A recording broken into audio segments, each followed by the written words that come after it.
that bubble. Cheers. Season 2, episode 2. Welcome to the Wine or Water podcast. My amazing first guest ever. There's a first time for everything. This episode will be 10 minutes. We also have to choose a giveaway winner for the $100. There's already someone that I've seen who followed the directions and they subscribed to the YouTube and followed the page. Only like 6 people did the right thing, but we did get the Instagram to 200 plus followers. So that's something to celebrate. Let's go right in because the sun is setting and we was on CPT time today, for real. So it's gonna be as organic as possible. But we're talking love, LLCs, and legacy. So my amazing guest does event coordinating, but there's something funny about it. She's been getting a lot of weddings. Yes. So we're going to be talking about just what she does. She's going to promote herself a little bit, and then we're going to dive right into what legacy means to us both. We're going to keep it short and quick. This episode is 10 minutes, in and out, and then we're going to choose a winner. Right. So you want to talk a little bit about your event coordinating and how you fell into it a little bit, and then talk about is it a sign that you're getting weddings?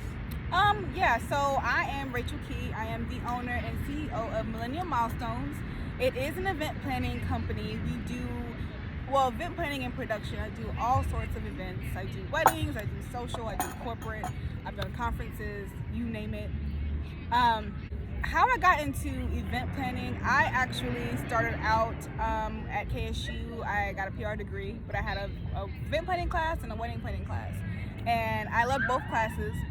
Love doing weddings, but sometimes when you're an event planner, you get typecasted as a wedding planner, which is honorable to say because weddings are an honorable event to do. But I got out of weddings because weddings really and truly pull at my heartstrings. Honorable being asked to do a wedding, right? Being asked to be a part of someone's special day.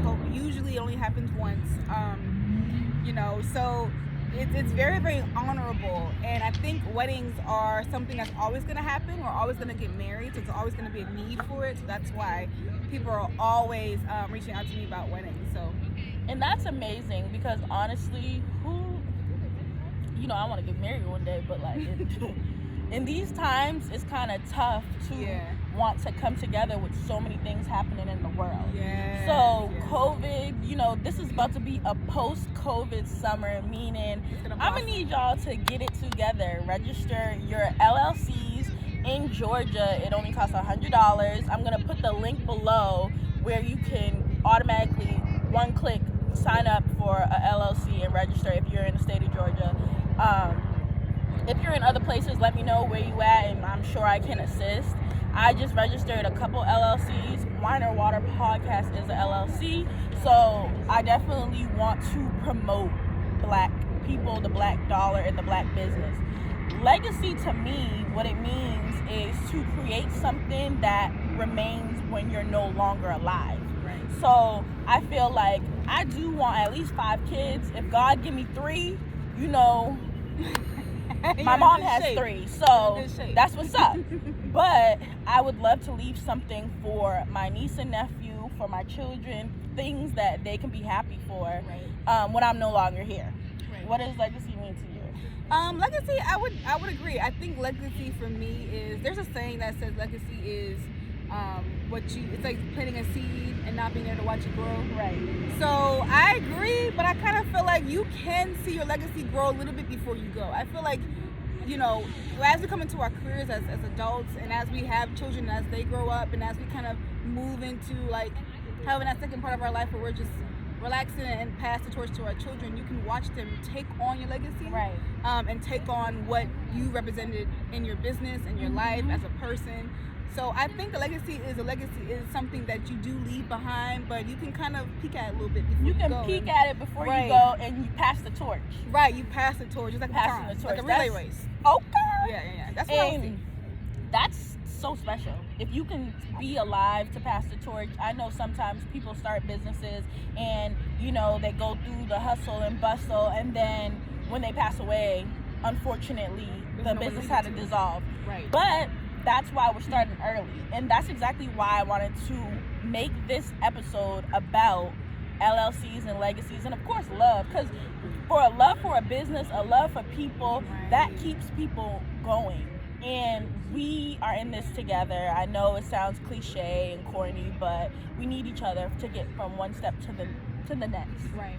All right. We get to sit down on a podcast and talk about moving forward, using the tools that you have now to create some type of stability and foundation. I mean, nothing is overnight, guys, so I just wanted to come on here, bring someone who's an event coordinator, who has her real estate license, who's trying to own property. Like, it's really, you gotta find your niche, but also do what you want to do. Do what makes you happy. Do what makes you happy. So what is motivating you to buy your second home?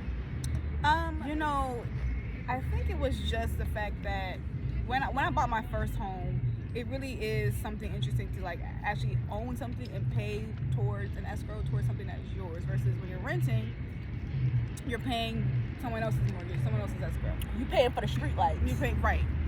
You're paying someone else's ability to own that property. Atlanta, I like y'all. You know, I've been here for a year and a half, but this rent. This rent is crazy, and you have no idea how, you know, rent compared to mortgage can be the difference. So when I thought about it, I was like, okay, the first house is my starter home. So I was like, let me go ahead and make it an investment property, and then my second home will be my home. And that way I'm making a profit, but I'm also enjoying my property as well. And so I've always, you know, root for real estate. I've always root for owning, because it really does become yours versus just throwing your rent to someone else's pocket. And you're licensed. Right, I am a licensed agent. Yes, I'm a licensed agent. We're both licensed, and it's funny. Tell them how we met. We met at a networking event at STK. Right? We met at a networking event at STK in Atlanta pre-COVID. It was 2019. So this is why it's special to have her on the first filmed episode, because it's like we met in person. We didn't meet on social media. It was special because I remember we got each other's contact information, and it was organic. When I woke up that morning, I didn't know I was gonna meet her, you know, and so have a plan. Have a plan, but do what you love, but have a plan. And start there. Start with a plan. Don't just go out there and start doing stuff. Shout out to my Zoes. Y'all are the best supporters ever, through thick and thin, through good, bad, and the ugly. The Zoes show up. So definitely want to shout out to my Zoes. We sipping some rum, even though we had some champagne to celebrate. Great vibes. We just are kind of sharing on a very surface level. We're not getting personal on this episode, but I want to welcome you guys to season 2. Yes, welcome season 2. It will be in the bio. Yes, it will be in the bio, because it's Friday. It's Friday. We both worked, and we out here trying to uplift. And shout out to our winner. Yeah, shout out to your winner. We gonna call you C.